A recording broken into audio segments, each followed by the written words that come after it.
So I finally have one in my hands, the new flagship phone from Xiaomi. It's been a long time coming from them and from me alike, but now it's finally arrived, the inevitable question arises: has it been worth the wait? Let's find out. Let's talk tech.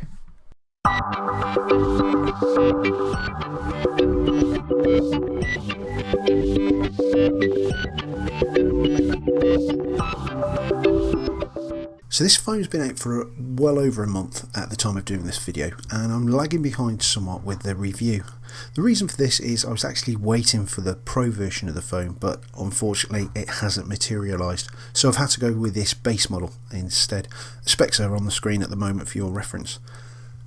For this review I'm going to be focusing on the key points of the Mi 5 to try and identify if the marketing claims Xiaomi made in their press launch hold up in the real world. You see, it's all too easy to get caught up in the marketing hype when a new device is launched, and it's only after some time has passed that the reality kicks in, hopefully in some form of truth in the marketeer's original claims.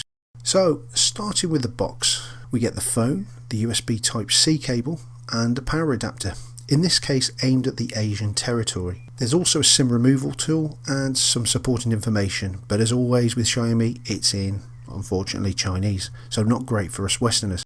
Holding the Mi 5 is a confusing affair because the gentle curves of the back and sharp leading edges of the phone make it sit well in the hand, but then the ultra smooth rear makes it feel exceptionally slippy. This can be seen in action when placing the device down on a surface that's not entirely flat. It will and does slowly creep ever downwards, which is not something I've seen before on a phone, so be warned, seek out flat surfaces only when placing this phone down. This is most definitely a phone that will need a case as a result of that, to help reduce the slippy feeling and ensure some traction when using the device. It will also help reduce the unsightly dust and fingerprint marks that seem to accumulate all too easily on the black model. It is glass though, so this is to be expected. In terms of button and general layout of the Mi 5, it's a tried and tested formula that's been adopted here, although I am a little disappointed in the buttons, which seem to have more lateral play than I'm used to. But given the design, I can see why this might be the case. Is it a deal breaker?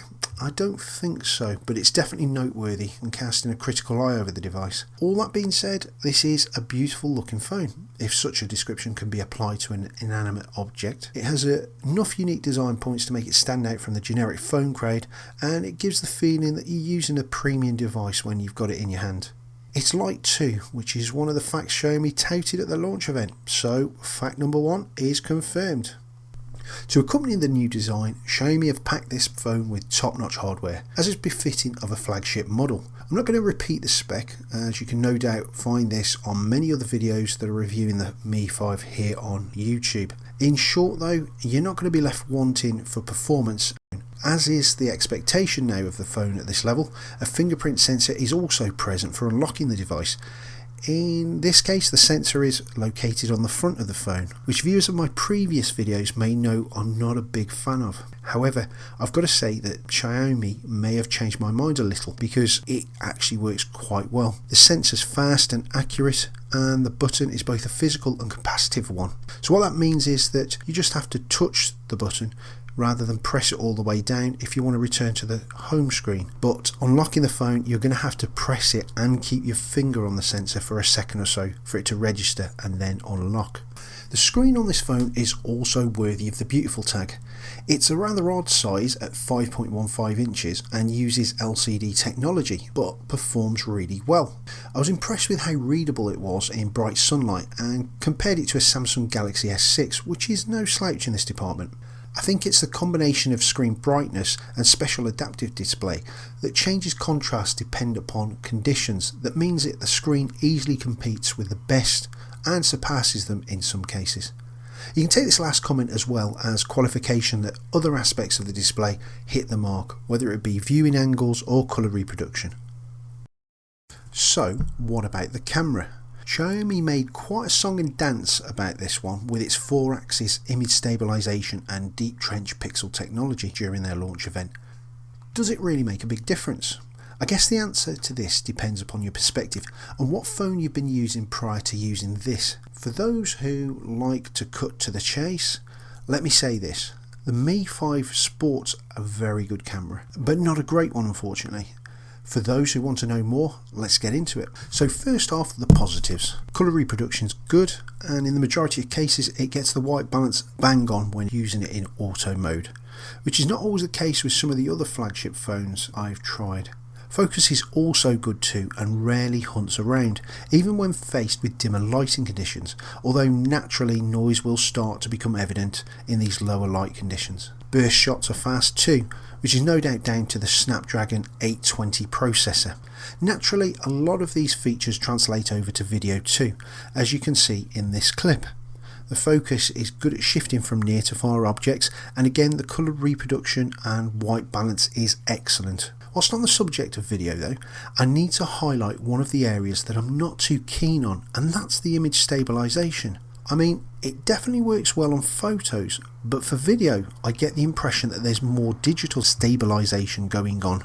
Finally, on to performance. So Xiaomi made some big claims about the spec of this phone when it was revealed. They even went as far as claiming it was the new leader in some of the benchmarks.